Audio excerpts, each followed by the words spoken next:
So now I'd like to invite Gabrielle Dolinder to continue the conversation about inclusivity and tech. And fun fact, Gabrielle and Himi actually know each other back from working together at Epidemic Sound.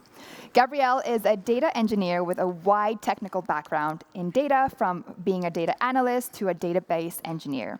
She is actively involved and has planned several initiatives that promote women in technology to inspire and support girls, women, and non-binary people to explore careers in STEM.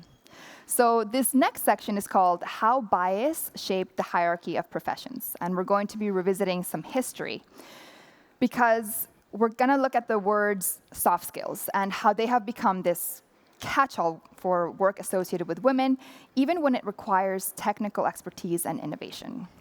Hi, Gabrielle. Hi.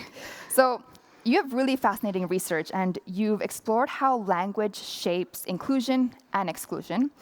How was the term soft skills reinforce gender distinctions in tech and engineering spaces, even when the work is deeply technical? Yeah, it's actually really interesting. It started a little bit in my own experience, that often working as a data engineer with a technical work, often I kind of got put into a box like, oh, Gabrielle, she can do the presentations because she's so good at the soft skills. And I was often put up by promotions because I wasn't focusing enough on the hard skills, or aka the technical skills.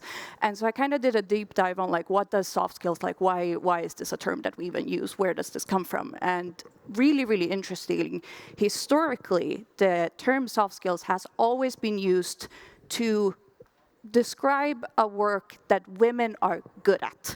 So in the 50s and 60s at NASA, actually, a soft skill was counted as women that made heavy computations, aka the first computers. So they did math in their head and on computers, or the first version of computers, and that was regarded as soft skill. So soft skill is a term that's always been used to put down women because it's not as important as hard skills, which men are good at because machismo. So it's actually a really interesting to see historically what soft skill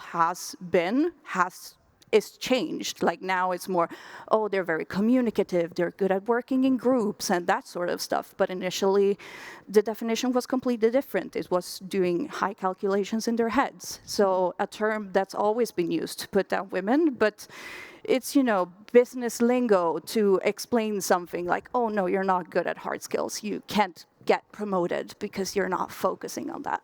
So, yeah. Wow, I've definitely learned something new today. Yeah. So then how can we begin to reframe soft skills as core competencies in engineering and data, and things like empathy, systems thinking, and communication? Yeah, I mean, the most radical thing to do would be to just get rid of like the term soft skills and hard skills and putting them against each other, because isn't it as important to be able to work in a team and communicate as it is to be a good coder? But I think if we're not that level of radical, I think something that we can do is just try to focus to also to praise both of those as much. Because often what I have seen, at least in the technical view, is that a lot of people with high levels of hard skills or technical skills, they get put up to promotions quite a lot more than people that are like, oh no, you're just so good at soft skills.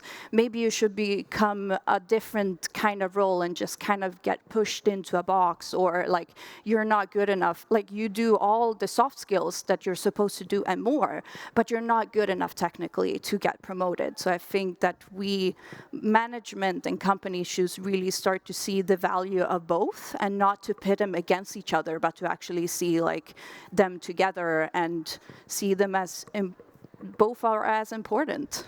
100%. I think it's all about balance, and soft skills are so important to also communicate our value. Yeah. So what are a few concrete do's and don'ts that you recommend for teams who want to create more equitable language and communication habits? I think that's quite difficult, and I think it is a cultural question. I think that a lot of it is also having the knowledge, and something that has been quite nice to see is that I've seen the language change quite recently in the last few years, at least on the technical side, how suddenly it's not okay. I mean, not that it has ever been okay. I just want to make that very clear. But getting rid of terms that haven't not been very racially sensitive or like master or black and white and that kind of stuff.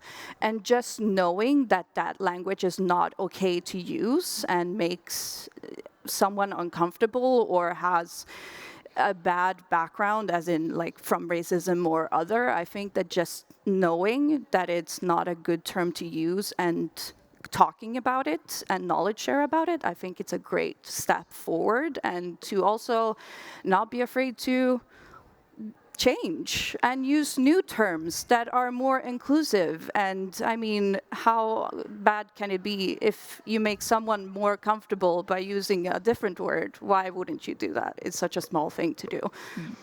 Definitely. Okay, now for both of you, I want to ask, what is one key practice, big or small, you wish more companies would adopt to build a truly inclusive workplace? You're smiling at each other. We prepared some answers. We were like, how many? And you were like, one. It's like, You gotta choose one is so hard. It's, we're like, can we give 100? Maybe would you like to go first? If I had to do one like very tactic one, right, would be to for companies to have mandatory monthly allyship training for all employees, because I think it really comes down to, if you're a better ally, it's going to be a more inclusive workplace. So the more education that people get, which I think people have been getting, but not on a consistent basis, I think that would be really useful. Awesome. Yeah, we talked a little bit as well, or my thought on this is also making the work accessible. I know a lot of people that I work with that struggle with, for example, endometriosis, and that find it really difficult to get to the office that day because they're in such pain they can barely like leave their bed, which is like horrible for them, and I really feel sorry. And as companies, we should make it easier for employers to work in the way that it's easiest for them. So both flexibility in hours or location. Now the more and more companies are being strict on, oh no, you have to be in the office 100%. But if the only way for me to work is being comfortable in my own couch in between, sandwiched between two heated blankets for me to even function and do the work, isn't that more important, that I actually produce something instead of showing up in the office, spending time on like presenting myself so I don't end up getting asked questions on, why do you look so tired today? And then I'm not a very pleasant person to be around. So I think that making the work accessible, and also, for example, having hygiene products in the bathrooms in the office, and making it possible for people to, you know, live their lives around work and whatever help they may need to make that possible. Definitely. Last question. What gives you hope about the future of inclusive language and culture in the tech industry? Do you want to go first? Sure. I think that it's going in the right direction. I work with some, I mean, we've all worked with some a bit older generation that are like, no, I want to use the old terms. Why do you millennials come with new terms? And I think that I see that there has been changed, and I see that people are talking more about it.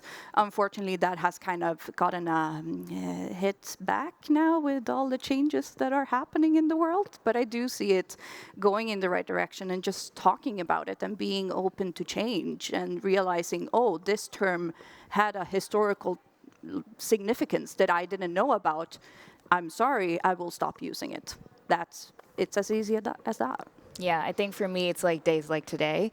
I met so many like-minded folks, which it just feels so good. And I feel like if we can all just join some, you know, great tech companies and change and influence the day to day, I think we will have a really great impact on the tech industry. Amazing. Thank you so much. Thank Thank you. you.